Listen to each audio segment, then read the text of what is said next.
चलें ये देखें इसकी आउटपुट क्लास। इसके लिए मैंने लिया टेबल, टेबल के अंदर T R, clear, T R के अंदर मैंने ले लिया टी एच, और मैं कहता हूँ इसमें मैं लिख देता हूँ फर्स्ट, या अभी आईडी दे देता हूँ, आपको खुद ही समझ आएगी इंशाल्लाह। T D T H, okay, name, okay.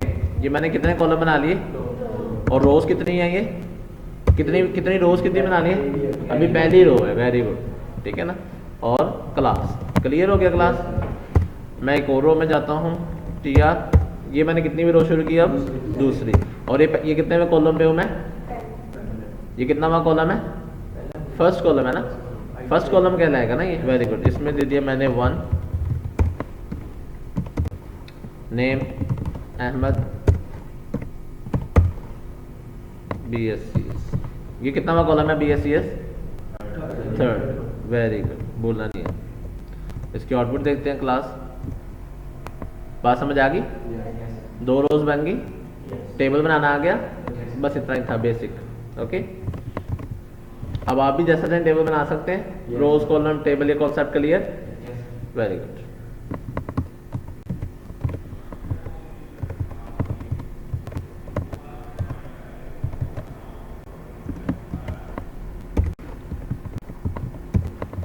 आगे चलते हैं। आगे हमारे पास टेबल के अंदर क्या चीज़ें आ रही हैं, एक तो बेसिक ये चीज़ आ गई, सेल भी क्लियर हो गया, टेबल भी आपको क्लियर हो गया, रोज भी क्लियर हो गई, clear, T R T D, table header T H, ये भी क्लियर हो गया। टी एच हमारे पास थोड़ा बोल्ड में आ गया था, है ना, जो टी एच था वो बोल्ड में आ गया, जो टी डी था वो विदाउट बोल्ड हो गया, क्लियर क्लास। अच्छा, आगे अब टेबल बॉर्डर्स आते हैं, टेबल साइज आता है, टेबल हेडर्स आते हैं, पैडिंग एंड स्पेसिंग है, col span, row span, table styling, इनको फटाफट रिव्यू करते हैं, इसमें क्या चीज़ें डिटेल में पढ़ने वाली है क्या नहीं, ठीक है, यहाँ तक क्लियर है सबको टेबल, ओके। सबसे पहले आ गया how to add a table border. इसके लिए इसने जो एलिमेंट अप्लाई किया इसको कहते हैं इंटरनल CSS, क्या कहते हैं, ठीक है। अब इसके लिए फर्स्ट या तो आप इंटरनल CSS को रिव्यू करके हम आएंगे तो हमें कॉन्सेप्ट क्लियर होगा, ठीक है। सेकेंड ये है कि इनलाइन कर लें, और चलें, लेकिन थर्ड थिंग बॉर्डर अभी तक आपने पढ़ा भी नहीं है, क्लियर, तीनों चीज़ें मिक्स हो रही हैं। अभी देखो मैंने आपको जो शुरू में सिचुएशन दी थी कि HTML थोड़ी सी आप पढ़ रहे होंगे तो साथ CSS को लगाना ज़रूरी हो जाया करेगा, ठीक है, CSS पढ़ रहे होंगे तो फिर इसी तरह से दोबारा हम HTML में नए टॉपिक्स आते जाएंगे। अच्छा, सिंपल टेबल आप सबको क्लियर हो गया क्लास, ओके। टेबल में बॉर्डर कैसे लगाते हैं, इंटरनल CSS कैसे करते हैं, अब हम इस टॉपिक पे पहले वहाँ से रिव्यू करके आते हैं, फिर हम यहाँ से कंटिन्यू करेंगे। सबको गॉट हो गया, बेसिक टेबल सबको समझ आ गया, ओके। उसके लिए मैं जाता हूँ अब CSS के पास। अब मुझे ज़रूरत पड़ गई है CSS की, क्योंकि मेरे टॉपिक अब HTML के समझने में डिफ़िकल्टीज हमें आ रही हैं। इसके लिए मैं आया CSS के पास, तो CSS ने बताया कि मैं क्या हूँ, CSS हमारे पास क्या है, कास्केडिंग स्टाइल शीट्स हैं, बंडल ऑफ स्टाइल शीट्स होती हैं जिनके अंदर डिफरेंट किस्म की स्टाइलिंग हुई होती है। स्टाइलिंग मीन्स टू से कलर, फॉन्ट्स, फैमिली एटसेट्रा, ठीक है ना। यूजिंग CSS को इस्तेमाल करने के हमारे पास 3 तरीके हैं। कितने तरीके हैं? पहला तरीका इनलाइन CSS है, जो अभी तक हम जितने भी कलर चेंज करते हैं वो इसी तरीके से कर देते हैं। आज हम दूसरे तरीके को टारगेट करते हैं, इंटरनल CSS। कौन सा टॉपिक आ रहा है? इंटरनल CSS हमें हेल्प ये करता है कि मिसाल के तौर पे हम HTML को नीचे कर देते हैं और CSS को सारी को ऊपर एक दफ़ा लिख देते हैं, और उससे हमें हेल्प रहती है CSS को अप्लाई करने में। क्लियर? करें अप्लाई इसको। तरीका इसका क्या होता है कि आपने हेड के टैग में जाके स्टाइल का एलिमेंट लेते हैं, ठीक है। हम हेड के टैग में जाते हैं, स्टाइल का एलिमेंट लेते हैं, और उसके अंदर भी 3 तरीके बेसिक होते हैं जिसके ज़रिए हम HTML को एक्सेस करके उनसे काम करवाते हैं। ओके, कौन कौन से तरीके हैं? 3 तरीके हैं। एक हमारे पास तरीका आएगा बाय टैग, दूसरा बाय ID और तीसरा बाय क्लास। ये बेसिक 3 तरीके हैं जिसके ज़रिए से हम CSS को HTML के साथ कनेक्ट करेंगे। तो बात समझ आ गई? जब हम इनलाइन CSS कर रहे थे तो उसमें तो प्रॉब्लम ही नहीं थी, जहाँ एलिमेंट होता था वहीं स्टाइल लिख देते थे तो वो ऑटोमेटिकली वो उसके साथ अटैच रहता था। Issue clear? इशू कहाँ जनरेट हो रहा है?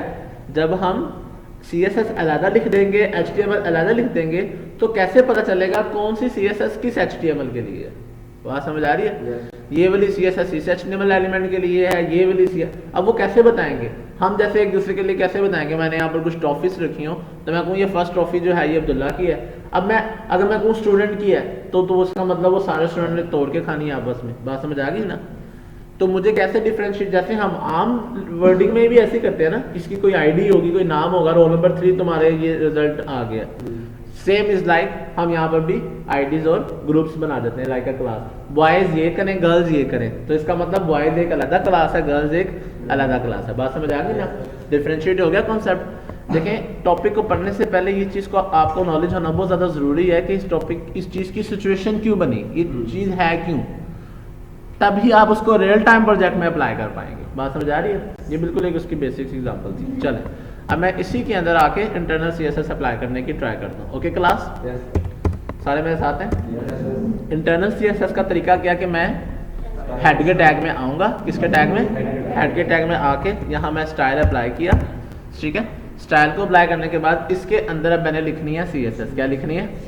और CSS को मैंने लिखना है ऐसे, कर्ली ब्रैकेट्स कहते हैं या ब्रेसेस में या पैरेंथेसिस। अच्छा, कर्ली ब्रैकेट्स के अंदर जो है हम, सॉरी, कर्ली ब्रैकेट्स के अंदर हमने लिखनी है CSS। क्या लिखनी है कर्ली ब्रैकेट के अंदर? ठीक है। जैसा मैं कहता हूँ बैकग्राउंड कलर, अच्छा अभी तो नहीं आ रहा क्योंकि मैंने उसके ऊपर एक एरर छोड़ा हुआ है। और जो एरर आ रहा है ना, ये वाला जो एरिया है, यहाँ पर मैंने उसको मेंशन करना है कि ये जो CSS मैं लिखने लगा हूँ ये किस HTML के लिए लिखने लगा हूँ। ओके, HTML मीन टू से किस HTML के एलिमेंट के लिए लिखने लगा हूँ। ओके, तो मैं यहाँ पर अगर मैं कह देता हूँ H1 के लिए लिखने लगा हूँ, किसके लिए? तो नीचे जितने भी H1 होंगे उन सब के ऊपर ये CSS अप्लाई हो जाएगी। ये डिफरेंस है इनलाइन और इंटरनल का, ठीक है। यहाँ मैंने कह दिया बैकग्राउंड कलर ग्रीन, ओके, तो नीचे तो कोई भी CSS नहीं था H1 का, लेकिन मैं यहाँ दे दूँ H1 high class, okay, H2 wow class, ठीक है, फिर H1 गो क्लास, ओके क्लास। यहाँ पर आके इसको हम रिफ्रेश करते हैं और ये हमारे पास कुछ आउटपुट ऐसे आ गए। क्लियर हो गया आप सबको?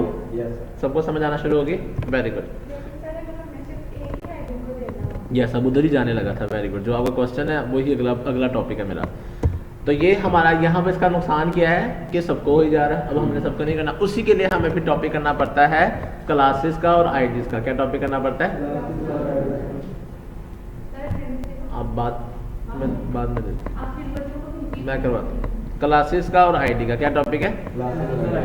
क्लासेस और आईडी के अंदर अब ये देखें, अब आपको समझ लगी ना मेरा पढ़ाने की तरीके क्या होगी कि जहाँ जिस टॉपिक की जरूरत पड़ रही है उस टॉपिक को वहाँ यूज करते जाओ। उससे आपका जो लर्निंग सीक्वेंस है वो डबल हो जाता है, बजाय ये कि हर टॉपिक का पहले एक व्यू बनाना पड़े फिर उसको पढ़ाना पड़े। तो इससे फायदा ये होगा कि हम कम टाइम में काफी टॉपिक ज्यादा कर लिया करेंगे। बात समझ, और आपको ये भी पता होगा कि एग्जैक्ट इस टॉपिक की सिचुएशन क्या होती है। बात समझ लगी? Very good. यही थोड़ा सा डिफरेंस मैंने रखना है अपने कोर्सेज के अंदर, ताकि वीडियोस भी बनाने का रीजन ये है ताकि जो बच्चे कोर्स को देख रहे हो ना उनको हर चीज़ के टॉपिक इस तरह से चले। तो मैं कोर्स का जो पैटर्न है मैं पार्ट्स के हिसाब से बताई जाऊँगा, पार्ट 1, पार्ट 2, पार्ट 3 मेंशन में बीच में कर देता हूँ, इसमें ये टॉपिक होंगे, ठीक है। बाकी आप सीक्वेंस से वीडियोस देखेंगे तो आपको सारे टॉपिक क्लियर होते जाएंगे, ठीक है क्लास। आगे चलें, तो अब हमारे पास यहाँ किसकी जरूरत पड़ेगी? क्लास और आईडी की। बजाय इसको डिटेल में पढ़ने के, सॉरी ये किसने कहा? अभी तो मैंने नहीं बताया ना, ये तो मैं बताऊंगा फिर आप कहेंगे सर आपने कहा था आईडी यूनिक होती है। प्रीवियस नॉलेज को हमारे साथ अटैच नहीं करना, ओके। और आईडी यूनिक होती है और कहाँ नहीं होती वो भी चीज़ें देख लेते हैं, ओके क्लास। तो आईडी बनाते कैसे हैं? यहाँ मैं नीचे आया, H1 को मैंने ID is a simple HTML attribute. Clear? बात समझ। देखो जब आपको एट्रीब्यूट कंसेप्ट क्लियर है ना तो मैं कहूँगा एट्रीब्यूट है तो आपको सारा कुछ समझ आ जाएगा। एट्रीब्यूट होगा, उसकी कोई की होगी, ठीक है। एट्रीब्यूट दिया और इसकी कोई वैल्यू है, वैल्यू मैं साल के दो मैं दे देता हूँ ABC। क्या मैंने वैल्यू दे दी? बात समझ आ गई सबको? आईडी बनानी सबको आ गई, एलिमेंट को अप्लाई करनी सबको आ गई। इसकी मैंने आईडी ABC रख दी, इसकी मैंने आईडी XYZ रख दी, ओके। और इसकी भी मैंने आईडी ABC रख दी। क्लियर? वैसे आईडी का असूल ये नहीं है, जब आपने रिपीट करना हो ना तो उसके लिए हम क्लास को यूज़ करते हैं। वो आप भी ठीक कह रही थी, बात समझ आ रही है। लेकिन हम क्या यूज़ करते हैं उसके लिए, क्लास